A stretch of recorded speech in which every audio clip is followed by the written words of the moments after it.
Conservation Committee, which has for the last 3 years now sponsored a bi-monthly speaker series about natural history and natural events around our place. And we're thrilled today to have as our guest a resident, which is only the third time in the 3 years we've had a resident. Larry started it off with his slideshow a couple of years ago.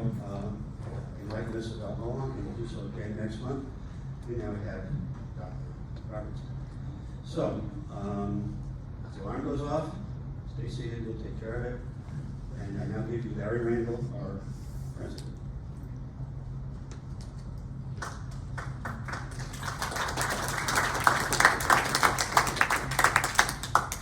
I'm not even going to bother to walk up to the pulpit.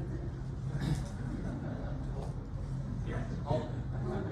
What else? So today we are privileged to have a fellow ponder here, Peter Roberts.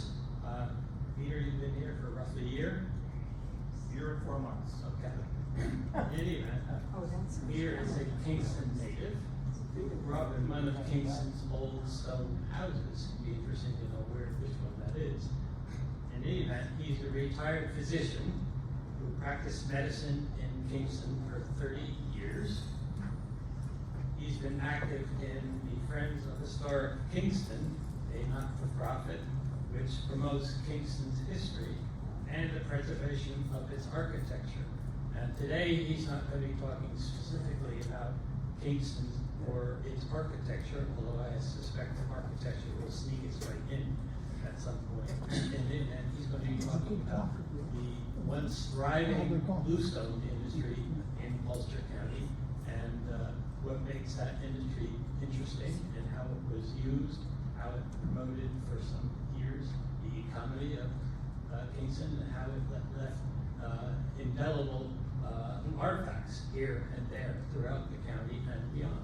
So without further ado, Peter, please take off.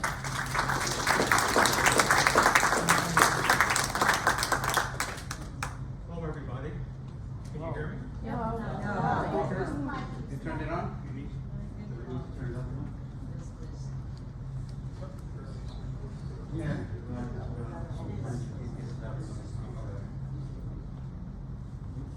Can you hear me now? Can you hear me now?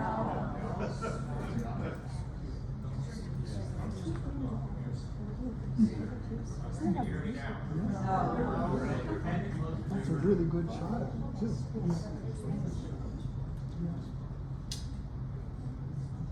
How about now?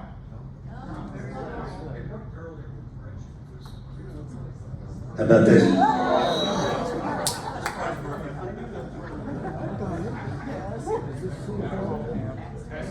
Testing. Go.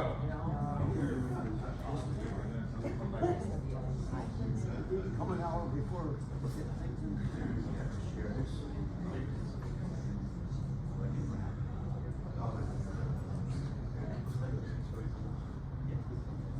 How about now? Okay, good. So we'll do the Q&A at the end like we usually do. That's okay? And I'll get another one. It's great to see you all here today. It's really amazing to see how many of you are here, and also to realize that I know most all of you here after just 15 months of residency. So thanks for coming today. I think you'll enjoy this show because it relates to New Paltz, Ulster County, and let's proceed. I think you all know what this is. Do you recognize this? Yes. It's Opus 40. Opus 40 is just west and a little bit south of Sorgades.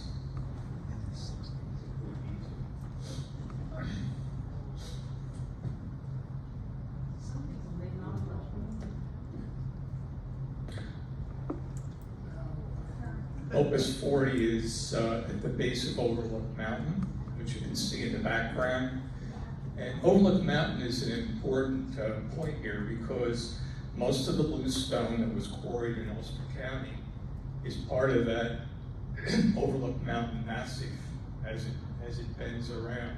So Overlook is the mountain that you would see from Sorgades. It's the mountain that you would see from Woodstock as it looms over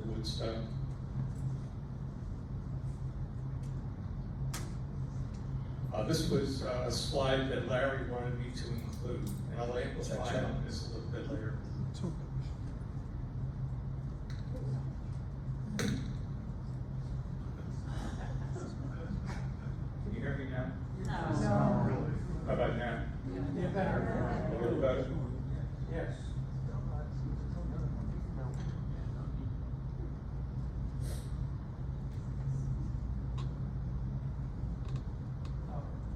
How about now? Yes. Okay, good, thanks, this is easier to speak with as well.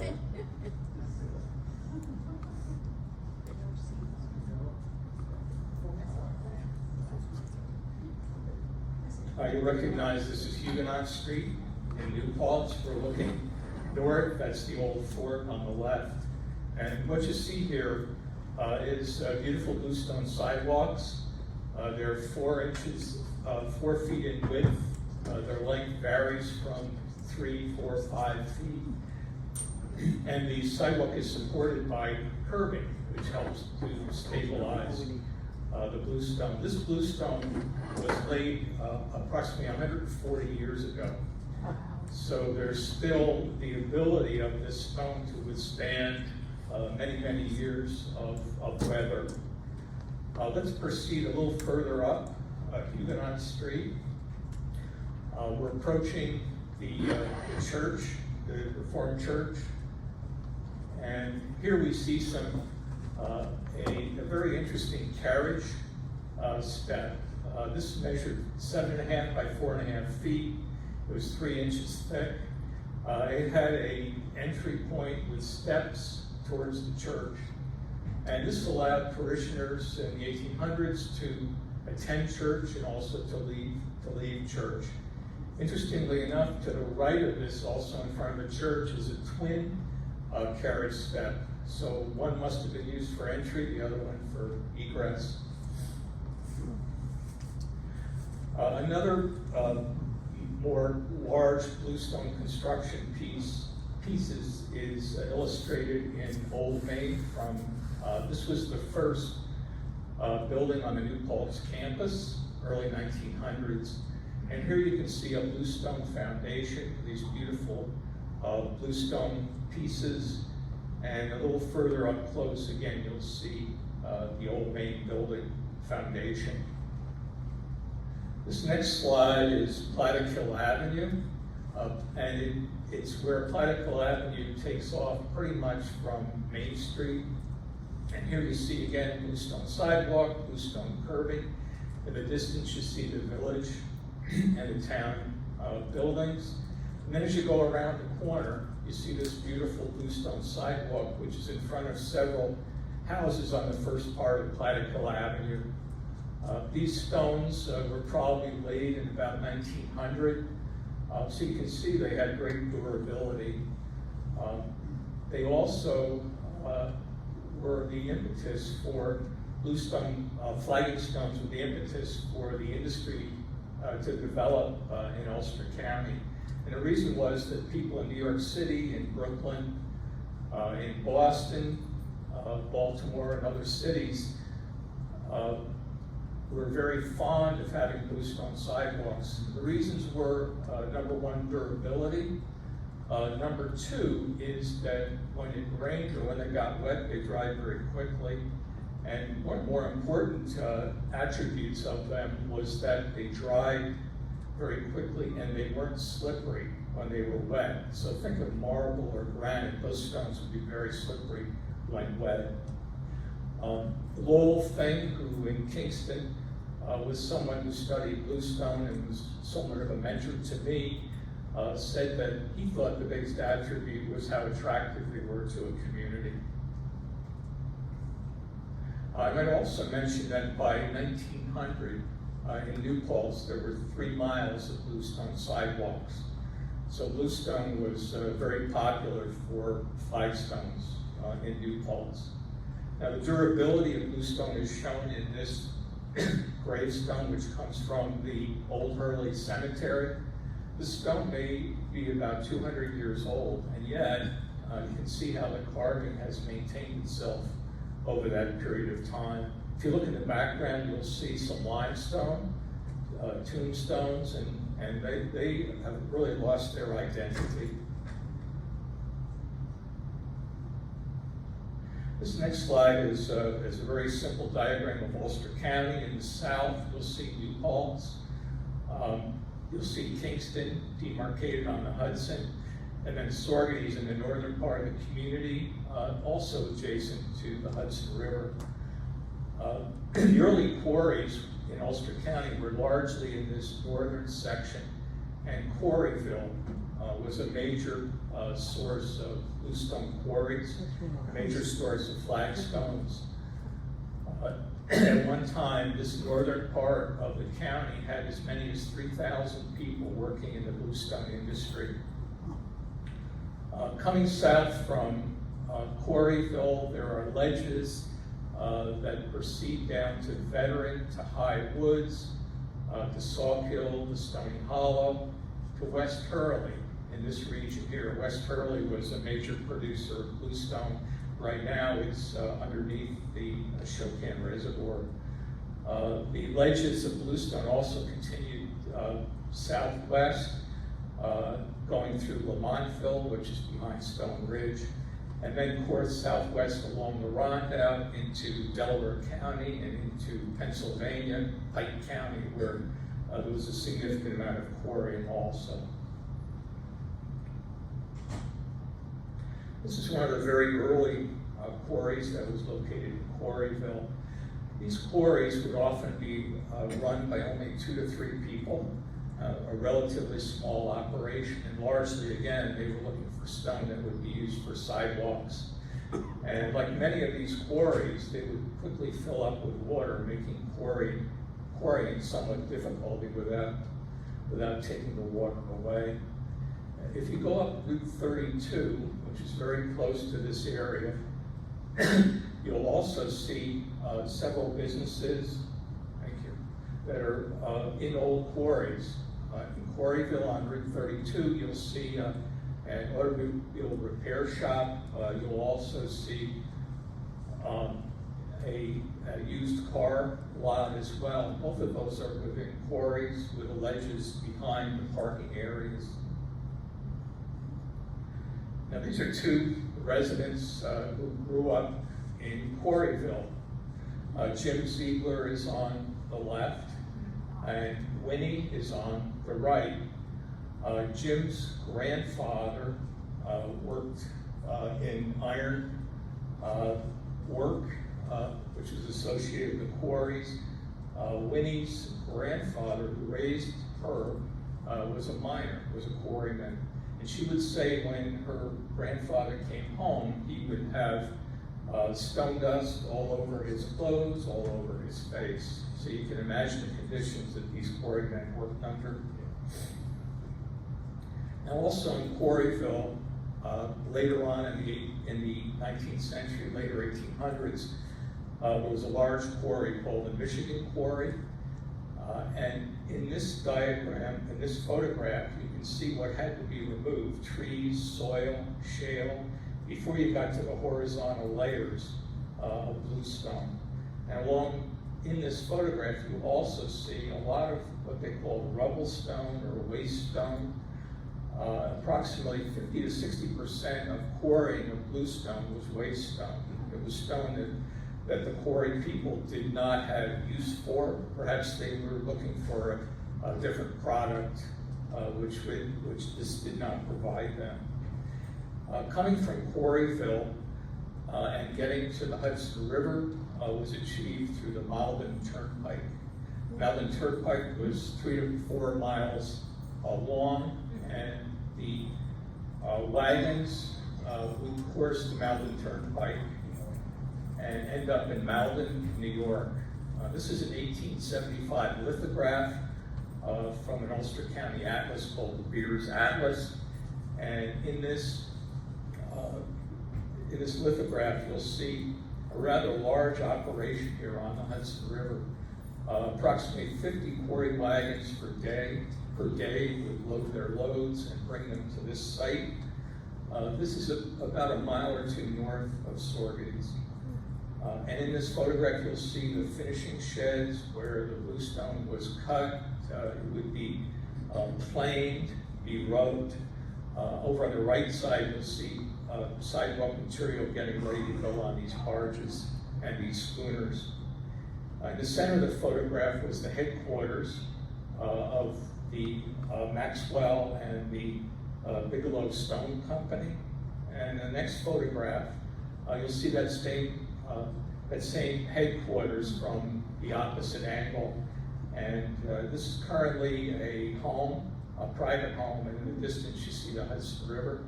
So imagine how busy this area was during the heyday of Bluestone.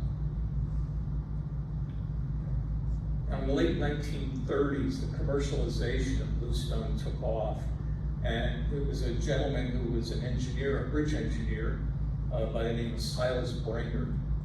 Silas Brainerd and two nephews bought about 20 acres of land and started to commercially produce Bluestone. This is his home. This is in Veteran, New York, which is a couple miles west of Sorgetes on Route 212. Here you see Bluestone construction. You see Bluestone lintels and Bluestone sills, Bluestone sidewalks, and Bluestone steps. And in Veteran, there was also an old schoolhouse. Actually, the ruin still stands today. And again, made of bluestone. And here you see a lot of students proudly in front of their bluestone building. Now, not far from Silas Brainerd's initial quarry was a quarry that was on Fish Creek Road. Fish Creek Road is very close to the Thruway, actually. It would parallel the Thruway, perhaps 2 miles away from the Thruway. It would be just south of Sorgetes. So here you see an old quarry, probably from the 1850s, 1860s. Again, we see trees, we see soil, we see shale, all of which had to be removed before the bluestone could be quarried. At this same site, which you can actually see from the road, there's also a large mass of bluestone. It's pretty much a rectangular mass. You can see how it would be beneficial. Each of these layers could represent a piece of bluestone used for flagging or sidewalks. Now on the side, you'll see something that's a natural formation. This was not quarried. This was actually part that nature had created this side wall.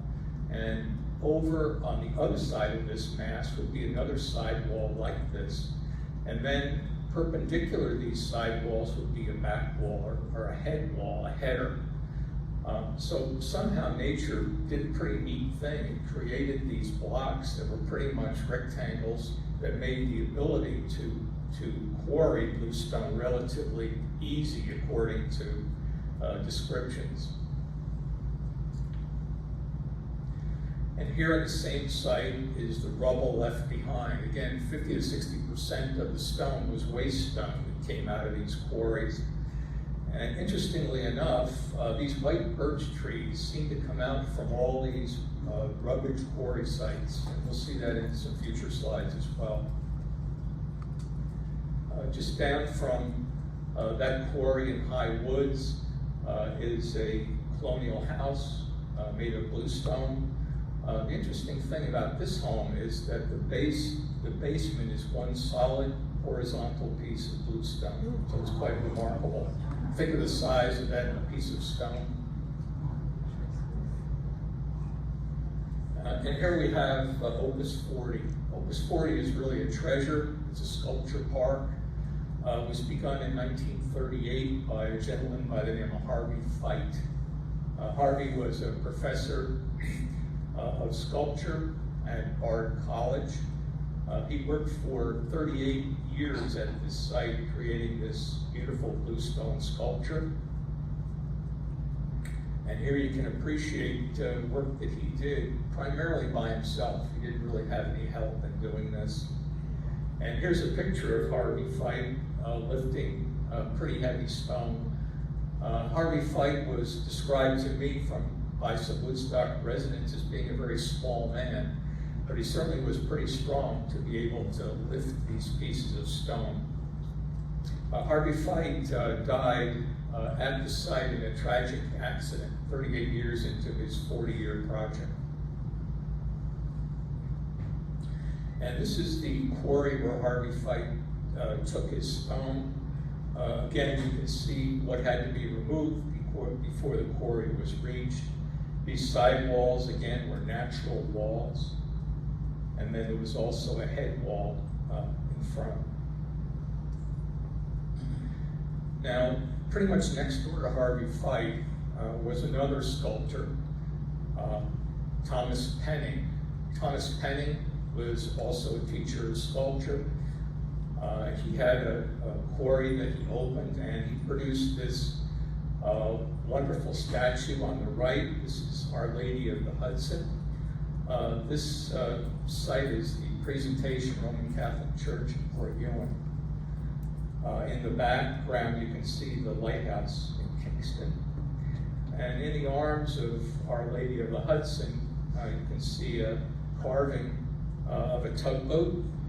And this shrine is dedicated to the boatmen of the Hudson. Thomas Penning was also involved in a national youth movement during the Great Depression, and he designed a number of bluestone buildings, which are near Woodstock on Route 212. This building was a woodworking building, but they also had other structures that were for stone, textile, and metalwork. This was a pet project also of Eleanor Roosevelt, so she visited this site and laid the cornerstone. In Ruby, New York, which is just south again, probably on the same ledge as the other quarries that we've seen, was another quarry. Most of these quarries were operated by 2, 3, 4 people, and they rented the land. They paid quarry rent to work it. The quarry rent was a percentage of what their yield was. It was difficult work. They needed to provide transportation to the Hudson from this site. These ledges pretty much paralleled the Hudson, and there were many ledges. If you remember the photograph of Overlook Mountain, there were ledges that went up the mountain, and even towards the top, there were still bluestone lines. And this is on the same site, again in Ruby, New York. You see the face of the quarry, and again, the quarry was filled with water. And if you remember Jim and Winnie from that first picture, those people that grew up in Quarryville, they tell of swimming in these sites when they were young kids. This is a quarry wagon. Remember, there were no means of transporting other than by wagons and by horses in the 1800s. So this load is coming down the Glasgow Turnpike as it approaches Route 9W. This is the bridge that courses over the Esopus. This load was probably 6 to 8 tons in weight. And if you know Glasgow Turnpike, it's pretty steep in parts. So they had to make sure that these wagons didn't lose control. They were often chained. They had very rudimentary brakes, but still, there were many reports in the papers of pretty serious accidents involving these quarry wagons. This is one of the largest stones that was removed from Ulster County. This was from Sawkill. The Sawkill region is the area where the Sawkill Creek from Woodstock would come into the Esopus Creek. And this says 20 by 24 feet, 9 inches thick. It weighed 20 tons. And over 3 days, it was transported to Wilbur, New York, which is on the Rhondda. Wilbur's a part of Kingston. One of the most well-known quarries was called the California Quarry. California Quarry is above Woodstock on Overlook Mountain. And the years here are pretty important. It says 1839 to 1900, and that's when the bluestone industry thrived. And even though there was loads of bluestone left in the Catskills, by 1900 there was no market for the product. Nobody wanted bluestone sidewalks anymore. Bluestone construction material was not in demand, and the reason in that time were actually a couple things, but the main thing was the development of concrete in construction and in construction of sidewalks. But also the bluestone industry would have been hampered somewhat by the difficulty in transporting stone. It also had a lot to do with how the economy was running at the time, so recessions would take a big bite out of profits. Now, near the California Quarry was a large village called the Irish Village. It was where quarrymen would live, and this village actually was a fully functioning place. And most of these quarrymen were from Ireland. They were recent immigrants. They'd come from Ireland during periods of the Irish famines. So this is a picture of the California Quarry, the face, the rubble. And this is the view looking away from that quarry. So you can see how far above Woodstock this quarry was. It would require transportation by these wagons down into Woodstock. In the background here, you see the Ashokan Reservoir here. And then here, you actually see Mohawk and the Shawanoes. It's Mohawk. This is another public preserve that's on Ohio Mountain.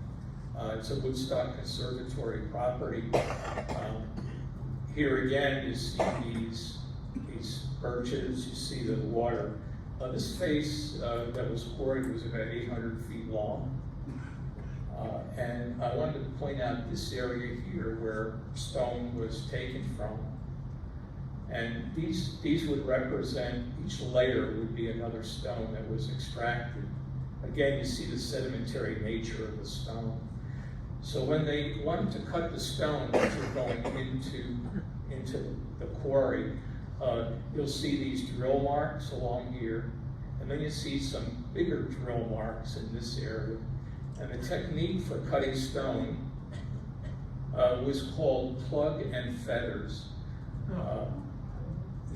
What you would do is to lay a chalk line down, a straight line where you want to cut, and then you'd have these iron phalanges that would be placed in drilled holes, and within those phalanges would be a plug, another piece of iron, and with a coordinated effort with a sledgehammer, stone would be cut. Conglomerate stone from the Shawanoes could also be cut in this way. And this is what a stone would look like after it was cut by that plug and feathers technique. If you look at the bluestone on Huguenot Street, if you look at bluestone laid in Kingston, not infrequently you'll see this pattern along the edge of the stone where it was cut. This is a large quarry that was in Stony Hollow. Stony Hollow is very close to, this quarry is very close to Route 28. It's between Kingston and West Hurley. Imagine the amount of stone that would come from this football-sized quarry. In the distance, you can see Ashokan High Peak. This is what you can see from the gazebo in the central wing. If you look at it, it's the prominent mountain. Now these next couple photos are actually photos that were taken within the Ashokan Reservoir. The Ashokan Reservoir in the West Hurley area had the best quality of stone. It represented a thickness that was very usable. It was very dark and dark blue in color.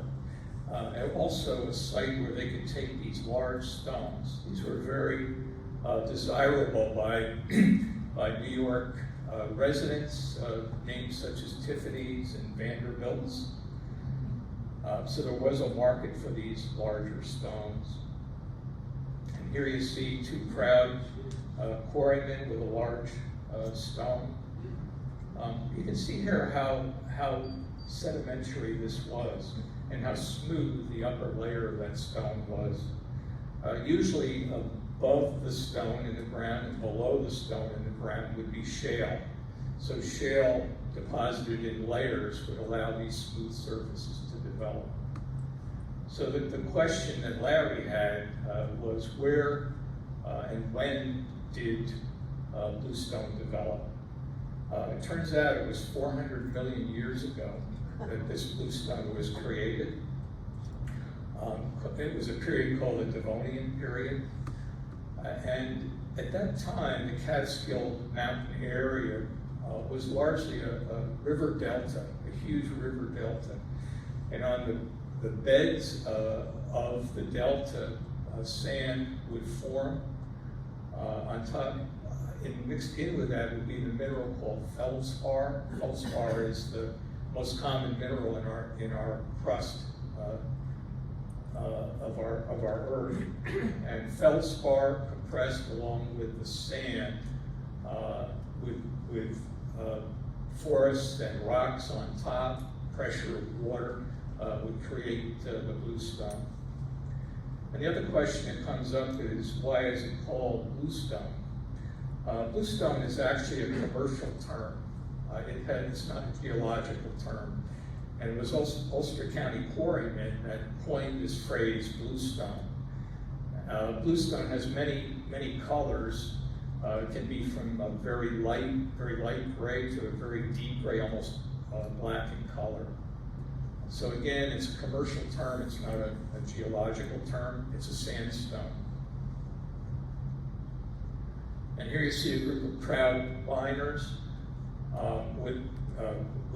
who had just quarried a very large piece of stone. Again, most of these gentlemen were Irish. These miners would make about $2 a day in their work. That today would be about $66 per day from doing their quarry work. Stonecutters would make a little bit more.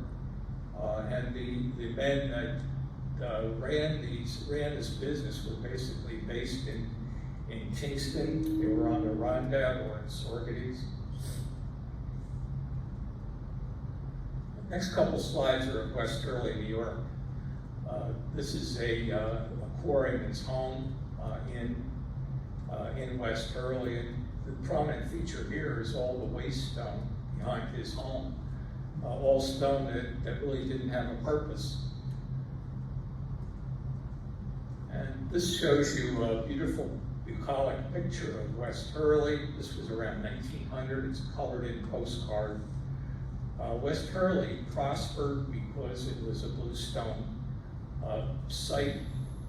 The quarries that you saw earlier, the black and white photos, were largely done in West Hurley. And the next photograph shows you some prosperity in the town. You have these large homes. You also have a wonderful bluestone sidewalk. This community probably had around 5,000 residents at the time when the bluestone industry was at its height, say 1870s. The next photograph is again a postcard. Again, you see these large homes. This postcard is looking west. If you were heading down the road towards Kingston, you'd be coming towards me. And the salient feature here is this bluestone road that was created by bluestone slabs.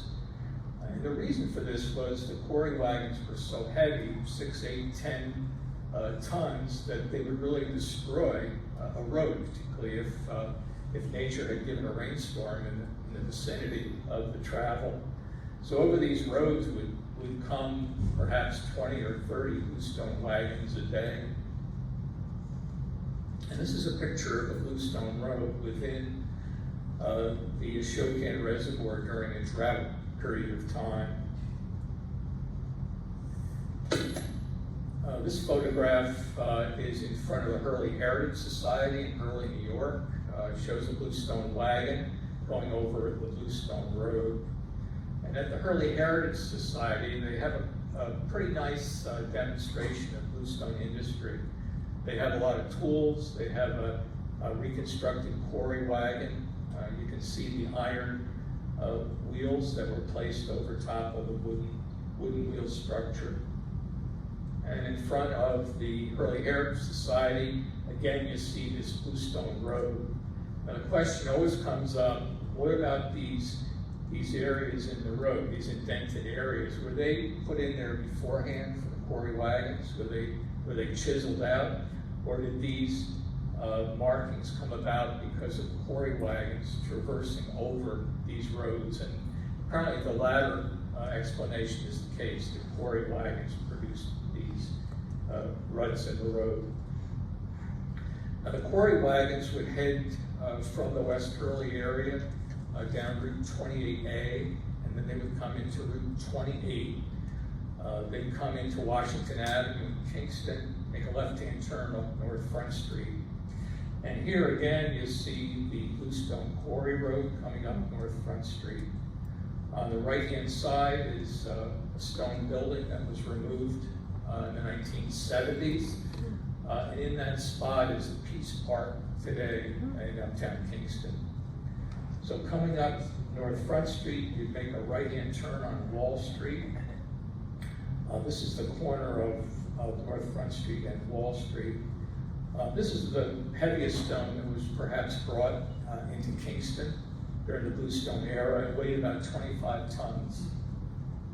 It was pulled by these 8 horses. From this point, the quarry wagon would go down Wall Street and then go down Wilbur Avenue and end up in Wilbur. Wilbur is a small part of Kingston. It's about a mile from the Rondout area of Kingston. It's a modest hill, and the reason they did that, the reason they came down Wilbur Avenue was the hill on Broadway, Wirtz Avenue or Delaware Avenue was too steep for the wagons, so they couldn't come down to Kingston Point or Kingston Rondout as we know. So Wilbur became the target for these quarry wagons. So anywhere from 50 to 100 quarry wagons a day would come into Rondout, down to Wilbur Avenue, and the goal would be these yards along the Rondout Creek. So these are bluestones ready for shipment. There are 2 other interesting industries here as well. You can see a cement plant on the other side of the Rondout. And then there's this structure down here. Anybody know what that structure is?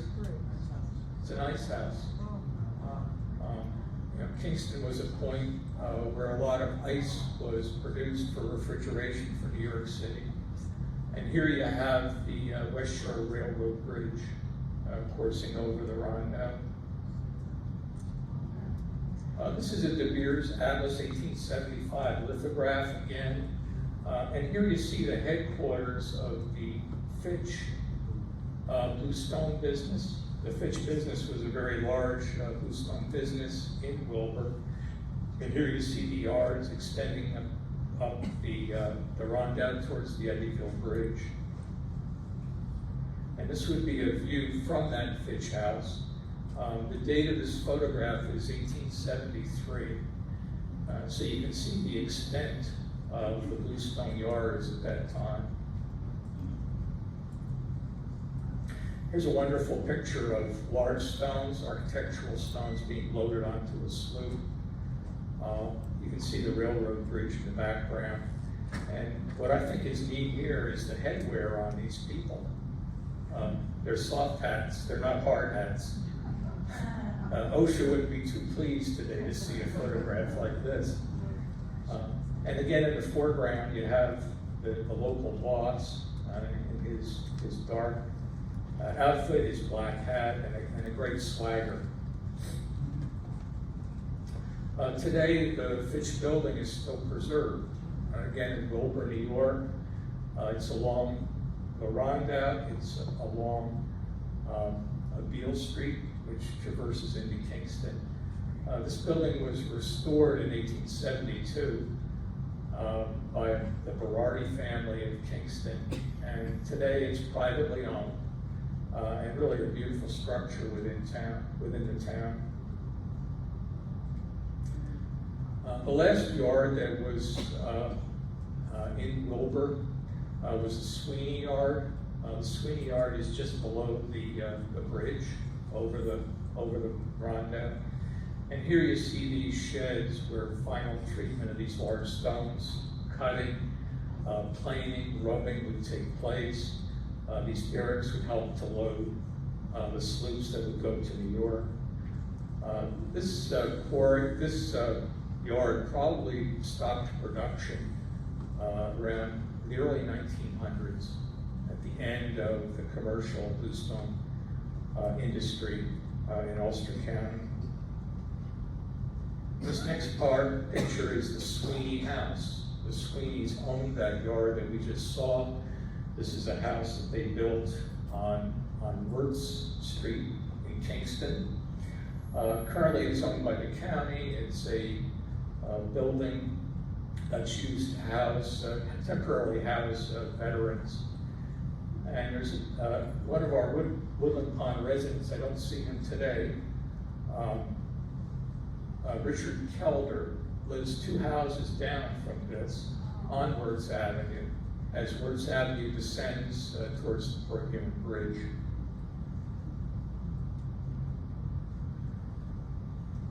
Now the Bluestone headquarters changed in the 1880s to the 1900 deadline there. And this was the development of a yard actually in Kingston in the Bunkaki area. Here you see the Ronda, you see the Hudson here. And again, you see the finishing sheds and the finished product ready to be shipped. But the interesting thing is that this place developed because of the railroad that came in the 1870s.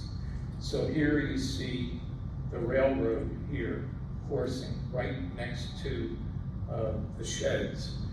And it was the Ulster and Delaware Railroad that came into Kingston. It actually weaved through Ronda so that it didn't have a steep descent. And Hewitt Boyce actually came from Boyceville, which you may have heard of. Boyceville was one of the towns that was inundated by the Ashokan Reservoir development. Hewitt Boyce was an entrepreneurial man who would end up shipping bluestone from points that were further west than all the quarries that we've seen today. And here would be an example of a yard that's in Phoenicia, New York. Local bluestone would be brought by truck, by wagon, and this would be a railroad car that you see in Phoenicia. And this is the home of Hewitt Boyce in Kingston. It's on Fair Street. I used to walk by this every day going to school. I lived about 2 blocks away from here, and I had a good friend who lived in this home. Here you see a wonderfully carved Hewitt Boyce carriage step. You see bluestone sidewalk. You see a bluestone curb between the sidewalk and the entrance to the home. I had thought that the end of the bluestone era was 1900. All these places had basically closed, all these shipping points. But I was corrected by a gentleman who knew a lot about the development of the Ashokan Reservoir. His name was Frank Almquist. And Frank told me that, gee, there's a lot of bluestone construction in the Ashokan Reservoir. So what I thought I'd show you is some of that construction in the next few slides. Up above the reservoir on a place called Acorn Hill is what's called the Yale Quarry. This was a face of bluestone, 1,200 feet. It was also 30 to 40 feet high. And during the development of the reservoir, actually a full grade train went up to this site to haul out the bluestone. It involved winding its way down towards the reservoir. It involved the construction of a bridge over the Esopus Creek to an assembly point. And this is construction of the main dam at the Ashokan Reservoir. And here you see pieces of bluestone that are intermixed with cement. This type of construction was called cyclopean construction, and I think it provided for a very strong dam. A damn good dam. And in the Ashokan Reservoir, you also see a lining of bluestone around its entirety. And the roads around the Ashokan Reservoir were also constructed of bluestone walls. I can remember these walls as a kid, and they actually weren't taken down until the 1970s. And today, this is the site of West Hurley. The sign says former site of West Hurley. So many of these bluestone quarries, the homes that you saw, all underwater, all under the Ashokan Reservoir. And in the background, again, we see the same mountain, Overlook Mountain, which was largely the source of most of the quarries that we've seen today. I wanted to take you on a quick tour of some pretty neat buildings that are within Ulster County that are composed of bluestone. This is the Morton Memorial Library. It's in the far west part of Ulster County. It's on Route 28, just before it dips down into Delaware County and Margaretville. And the stone here is really pretty magnificent. It's very, very dark in color. It shows you the variance of what we call bluestone. And the lintel and the sills that we've seen here are of limestone. And then coming down Route 28 into Phoenicia, and not far from Route 28 itself, is the St. Francis de Sales Roman Catholic Church. It's a pretty remarkable structure. And if you look closely, you'll see rather sophisticated bluestone pieces being put together. And then there's this wonderful framing of a window by brick, which interdigitates with the bluestone. And then coming a little further down at Mount Tremper, down Route 28, we're still above the Woodstock area, is the Zan Mountain Monastery. This is a remarkable bluestone building. It was built in the 1930s as a Roman Catholic retreat, and it was a Lutheran day camp. And in 1980, it became the Zen Mountain Monastery. So let's take a look at this chimney a little bit closer, and you'll marvel again at the bluestone work that was done here. You can also see these recessed casement windows as well. And then on the northeastern part of the building, you see this marvelous amphitheater with a carved out cross and a wooden Christ figure. Again, the recessed windows, and really marvelous stonework. And this amphitheater is all bluestone, which has been carved out in a curved manner. And this beautiful home is in Woodstock. It's on Rock City Road near Glasgow Turnpike. This woman was a historian of Woodstock and wrote a marvelous book on the history of Woodstock. Anita Smith was her name. And to me, the marvelous thing here are the various colors of bluestone that you can see in this building, rather dark in quality. And here you'll see an amazing building, 1852. So these quarrymen produced these stones from an area very close to the Ashokan Reservoir that was transported to this site in Kingston. And this large structure was placed in the center of what had been a graveyard. Again, you see another sedimentary stone also here and here. This is not bluestone, it's limestone. So that completes my talk today. Appreciate the opportunity to be a part of that.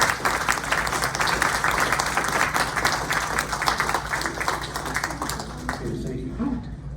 No, Interesting questions, so hands up. but Larry, no, of course. You didn't mention it, but I've always found it remarkable that the Fitch is Fitch of Abercrombie Fitch from New York City. So New York, Kingston, a big part of development in New York City, as old King's book says.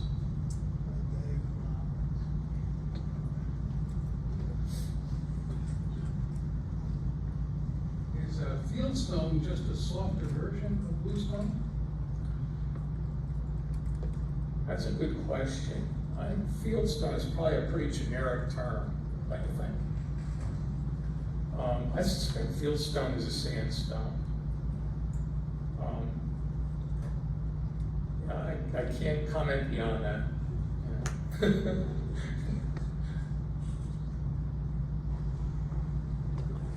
Artie? First of Oh, all, excuse me. One year, maybe a bit much. first of all, Peter, thank you for a marvelous presentation.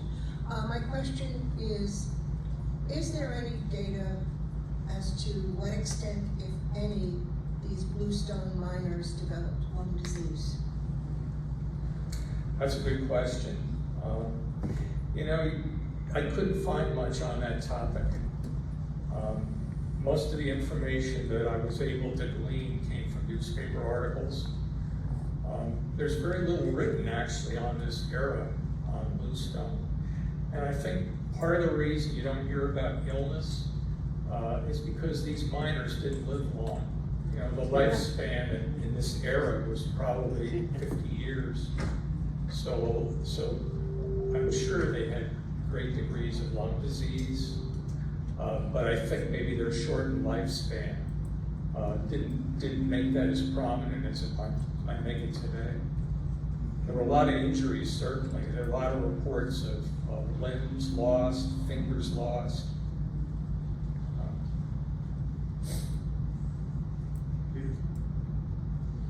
Oh, Peter, fine talk, very interesting, for the second time too.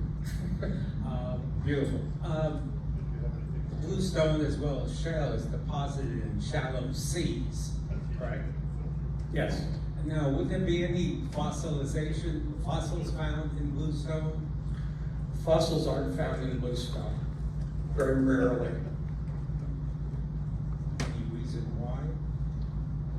The pressure, possibly, or? I can't answer that.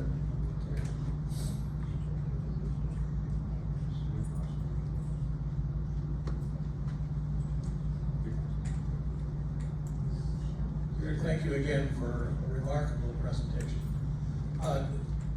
There must have been tons and tons of bluestone transported down in New York City. You mentioned also Boston, Baltimore, I don't know, Philadelphia. Is there any data on, you know, the tonnage or the market? I mean, there must have been a huge market, so to speak, because I still see signs of bluestone sidewalks in some parts of old New York, Yeah. which would be nice to see a few pictures of that too.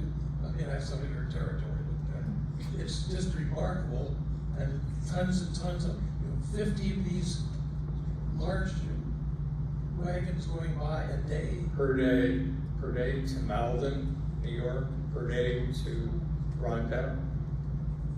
And no records of volume. I've read some records. One interesting factor is the main offices of all these shipping points were not Kingston. They were all in New York City. So it was really New York City that drove these businesses. I'll see if I can find something in terms of tonnage. Was the delamination of the bluestone all historic, or did these miners develop techniques for promoting the splitting? it was natural that these layers occurred, and fortunately they were horizontal, allowing them to be lifted.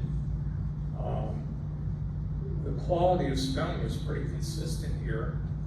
It was not like shale, which could not really be handled or managed, although shale is what separated a lot of these layers. I think these people became very proficient at using wedges to separate.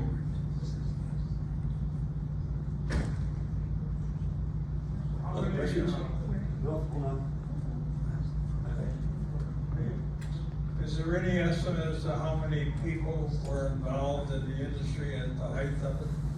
It's said that in Ulster County there were 10,000 people at one time involved in the bluestone industry.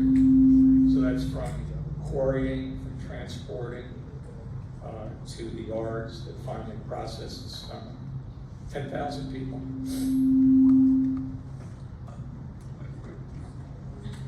I'm pretty loud. Where else in the United States is there a similar industry, or where else in the world has the same kind of? Well, I think sandstone is ubiquitous, but I think the history of sidewalk stone really centers around eastern New York State, Ulster County into Delaware County, and also there are large areas along the Delaware River, Pike County, etc. Any place else in the world? Well, people say that there's bluestone, described as bluestone sandstone in England, for example. I can't really comment. That's a good question. I can't comment further. Got one over here.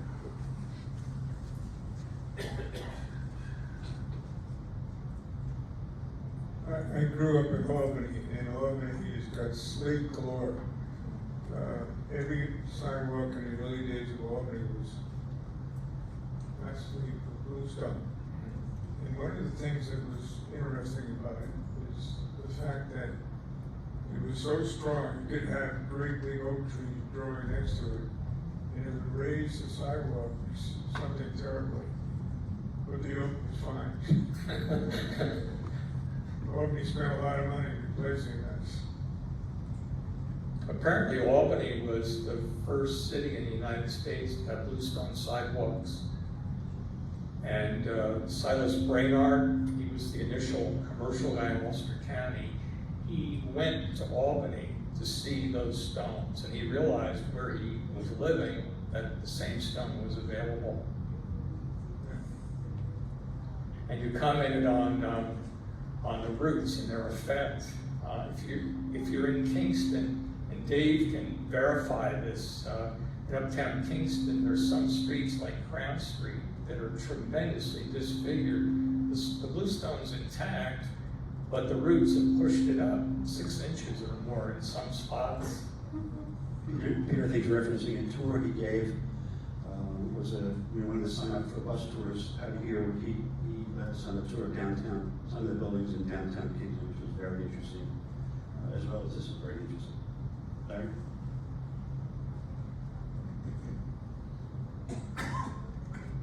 I don't know if there are any more questions about this wonderful presentation. I want to be sure that Peter knows how much it's been appreciated. I want to remind you too that, as Dave mentioned at the outset, this is one in an ongoing series of bi-monthly talks, and we have one scheduled for November. We do the odd number of months, and the one in November is tentatively titled "A Day in the Life of a Mulholland Preserve Ranger." So look for that. That's still up for grabs. Somebody from Mulholland Preserve, of course. Thank you very much.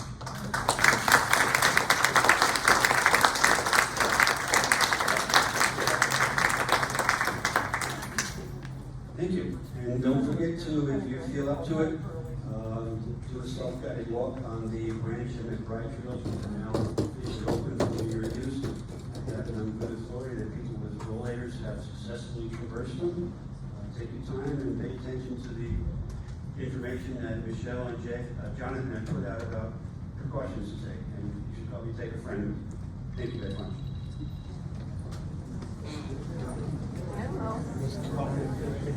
We're outside, hold on, and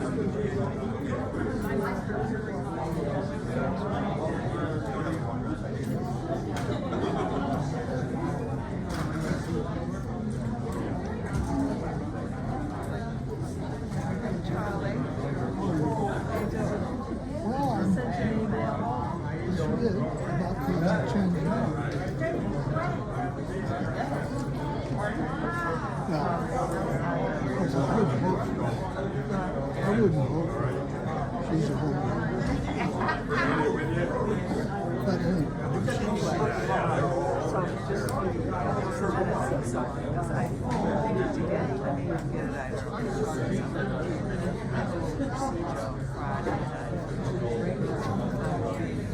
available to get back to back meetings, so I'd like to get your reports. So I should get them together.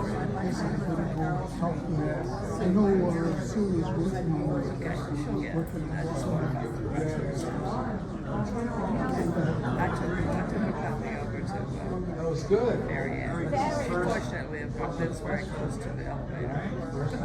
That's your first public. Yes. If she's going to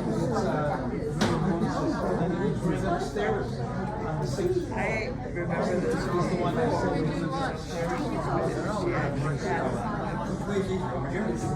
anyway, Goodbye. okay, she does text. I can tell you. You're hollering, but I can't stand that long. Well, I sort of get it, but I don't know how to get it. Some of the things that you do are difficult. People say some pictures downloading it and all kinds of stuff. I think it's much more difficult than just writing. That's it. Well, I got a text on Facebook that says, answer Wi-Fi. Where's the, I figured out what I do. Yeah, well, I was thinking that. It's too much for us, right?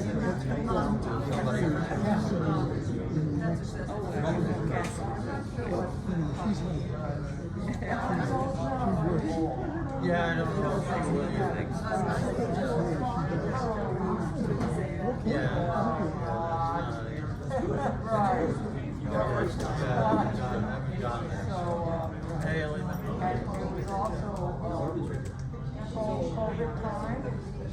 he came dressed as a chair. He was very simple. Yeah.